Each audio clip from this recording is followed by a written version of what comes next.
We know you've gone through the legislation with a fine-tooth comb. Can you tell us what the legal implications are once you are put on this card? Okay, well, the first legal implication is the loss of 80% of your payment, as I described earlier. But there's two key concerns. You Limited have ASIC and ACCC exemptions from consumer law. So you are no longer protected by consumer laws, and also from your loss of your data. While the government, they retain the info and it's all your information, it's all under the Privacy Act with the government. Under the terms and conditions that you are forced to sign up to with Indu Limited, you are required to accept that they store your information and on-sell it overseas to Spain, Israel, United States and the European Union.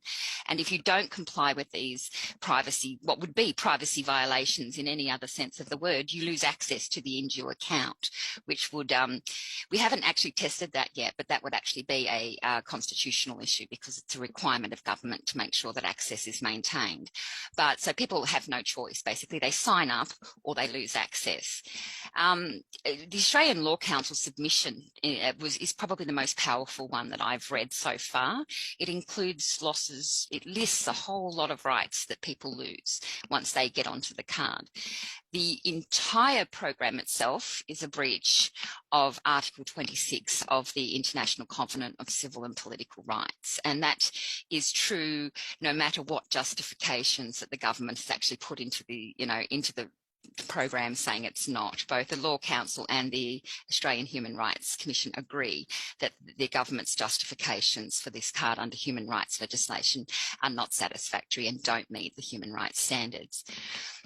But where that comes into play is that your rights to equality and non-discrimination go up in smoke. This is a legal form of segregation in a sense, and we call it socio-economic apartheid, legislated socio-economic apartheid. But your right to self-determination, which is actually enshrined in law, your right to autonomy, your right to social security and an adequate standard of living is impacted, but the ones that affect cardholders on a more real basis are the consumer protections, because it means that I can run to ASIC and make a complaint about Indu. I can run to the Ombudsman and make a complaint, and we actually encourage people to do that as often as they can. But those complaints go nowhere because the government has justified all these limitations on your rights as necessary and essential when they're actually, there's nobody in the legal fraternity that actually agrees with that.